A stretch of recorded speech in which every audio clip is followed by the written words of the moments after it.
from my grandpa's estate, they celebrated my ruin. They threw a lavish party in the very mansion I had spent years maintaining, while I was left with absolutely nothing. My father looked me dead in the eye and sneered, "You won't get a single cent." But as I packed my bags to leave the only home I'd ever known, a heavy knock echoed at the front door. I opened it to find a total stranger standing in the pouring rain, holding a weathered manila envelope. He didn't ask for my father or my brother. He looked directly at me, handed me the papers, and whispered a chilling phrase that turned my blood cold. "It's time to tell them who you really are." Before we get into how those papers utterly which city you're watching from, so I can see how far this story has traveled. My name is Elena, and at 27 years old, I thought I knew exactly what my future held. For the last 5 years, my life completely revolved around caring for my grandfather. While my father and my younger brother, Christian, were busy traveling the world and spending money, I was the one holding grandfather's hand in hospital rooms, managing his complex medication schedules, and listening to his old stories by the fireplace. I didn't mind the sacrifice because I loved him deeply, and he always squeezed my hand and whispered that I would be taken care of when he was gone. But the moment the funeral flowers withered, the masks came off. We gathered in the grand study of his estate, and before the family lawyer could even open his briefcase, my father slammed his hand on the mahogany desk. He looked me dead in the eye, a cold, mocking sneer twisting his face. Because grandfather had unexpectedly passed away without a traditional, updated will on file at our main firm, the entire multi-million-dollar estate legally defaulted entirely to my father under standard probate laws. He didn't waste a single second. He immediately turned to Christian, clapping him on the shoulder, and crowned him the sole heir to the family fortune. My father laughed in my face. "You won't get a single cent, Elena," he said coldly. "Our family assets must stay strictly within the male bloodline. Pack your things." Christian wasted no time turning my grandfather's sanctuary into his personal playground. Within 24 hours of being named the sole heir, the quiet, dignified mansion was overrun by contractors, interior designers, and delivery trucks. He ordered immediate, expensive renovations, tearing down the vintage bookshelves grandfather loved just to install a modern, sleek home bar.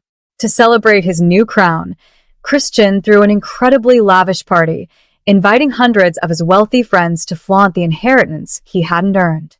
The bass from the music vibrated through the floorboards, shaking the very walls I had spent years keeping peaceful. Throughout the entire evening, I was treated like an unwanted ghost, a stranger in my own home. As Christian popped expensive bottles of champagne and bragged about his future business plans, my father openly joined in on the mockery. Whenever I walked past them, they would drop condescending remarks just loud enough for their friends to hear. "Make sure you enjoy the catering, Elena," Christian sneered, raising his glass as his friends laughed. "It's probably the last high-end meal you'll have for a very long time." My father didn't defend me. He just watched with an approving, smug smile. The real cruelty came just as the party was winding down. My father cornered me near the grand staircase, his eyes devoid of any parental warmth. He handed me a glass of water with mock gentleness and delivered his final blow. "You have exactly 48 hours to pack your things and clear out of this estate," he said, his voice completely indifferent to my future. "Christian wants to remodel your room into a private gym. Where you go isn't my concern, but you are no longer welcome here." By the time my final night at the estate arrived, a violent storm had rolled into the valley, mirroring the chaos in my own mind. The rain lashed furiously against the windows of my bedroom as I methodically packed 27 years of my life into heavy cardboard boxes. Every memory I had of grandfather, his handwritten notes, his old books, this bubble wrap. My hands shook from exhaustion and heartbreak as the loud thunder shook the house, a constant reminder that my time in this sanctuary was officially running out. Just as I was taping the final box shut around midnight, a sudden, heavy knock echoed from downstairs, cutting through the roaring sound of the storm. It wasn't a casual tap. It was a loud, demanding sequence that vibrated right through the front door. I rushed down the stairs, wondering who could possibly be arriving at such a late hour. When I pulled the heavy oak door open, I froze. Standing on the porch, completely soaked from the pouring rain, was an enigmatic older gentleman I had never seen before. He wore a dark trench coat, and in his hand, he held a sealed, weathered manila envelope. He didn't ask for my father, and he didn't care about the golden boy Christian. He looked directly into my eyes with intense focus, stepped forward, and handed me the papers.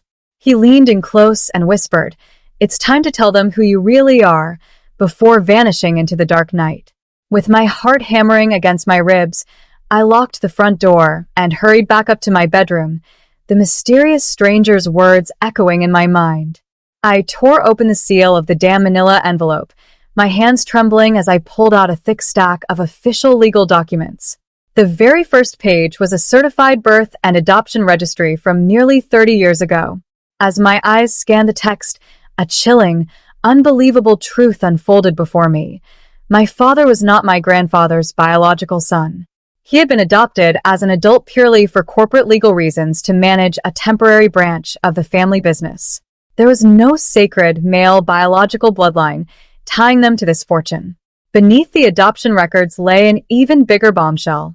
It was an ironclad, legally binding living trust, fully executed and notarized by grandfather just 6 months before his passing. He had known exactly what my father and Christian were capable of, so he had bypassed the standard probate laws entirely.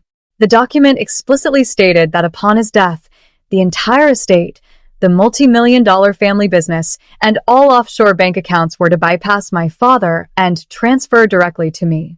Grandfather had left everything to me, making me the sole legal owner of the very roof over our heads.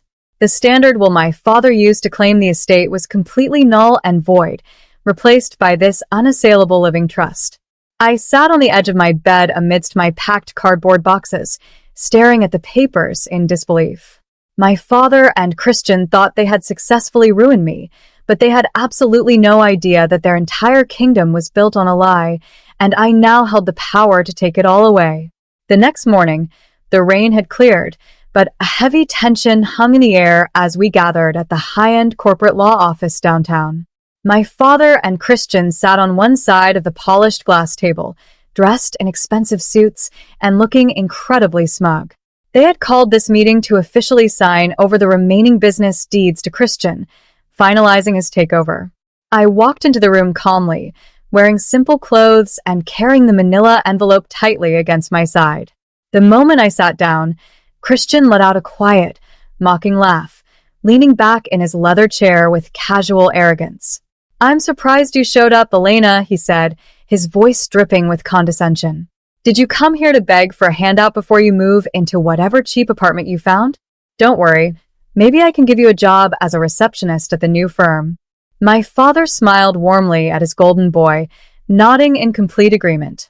"Be sensible, Elena," my father added smoothly, pretending to show parental concern. "Sign the waiver forms today so we can finalize the transition. It's what is best for the family legacy." I didn't say a word. I just waited patiently as the family attorney, Mr. Vance, laid out the transfer papers on the table. Just as Christian reached for the expensive pen to sign his name and officially claim his crown, I stepped forward and slid the stranger's legal documents directly across the glass. Mr. Vance frowned, adjusting his glasses as he picked up the stack, but as his eyes scanned the notarized living trust, the color completely drained from his face. He turned completely pale, his hands shaking as he looked up at my father. "Sir," Mr. Vance whispered, his voice cracking with fear, "this meeting is over. Christian is signing a worthless piece of paper. Elena owns everything." The family attorney's words hung in the absolute silence of the room like a physical blow. My father jumped out of his chair, his face turning a deep, angry red as he snatched the papers away from Mr. Vance. "This is impossible. It's a fraud," he shouted, his voice echoing loudly off the office walls. But as his eyes furiously scanned the legal seals, the ironclad notarized signatures, and the undeniable proof of his own adult adoption, his anger melted into pure horror.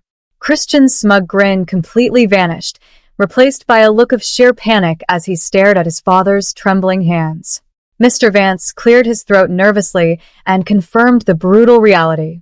Grandfather's living trust was completely unassailable. Not only did I legally own the mansion, the family business, and all the financial assets, but the true nature of grandfather's trap was finally unfolding. Thinking they had already won the lottery, my father and Christian had spent the last week heavily leveraging their supposed inheritance, borrowing millions of dollars from private lenders and luxury car dealerships to fund their lavish lifestyles and renovations. They hadn't inherited a fortune. They had accumulated massive, catastrophic personal debt with absolutely no way to pay it back. I stood up from the table, looking down at the two men who had tried to destroy me just days ago. I gave them a cold, steady look, giving them a taste of their own bitter medicine.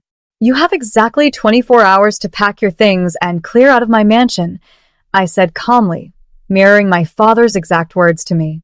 With no inheritance to bail them out, Christian was facing immediate financial ruin from furious creditors, while my father stood completely humiliated, stripped of the crown he never deserved. 3 months later, the dust had finally settled, and the landscape of my life looked entirely different. I legally evicted my father and Christian, giving them no choice but to face the music of their own making. I immediately halted Christian's tacky renovations on the mansion, carefully restoring grandfather's beautiful study back to its original, dignified state. I used my newfound wealth to establish the foundation we had always talked about, turning a portion of the family estate into a sanctuary for others.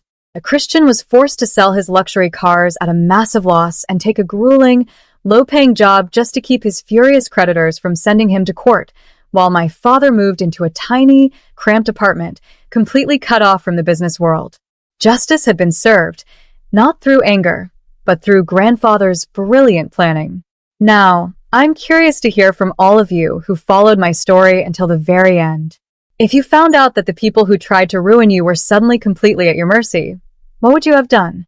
Would you have shown them the door just like I did? Or would you have given them a second chance to make things right?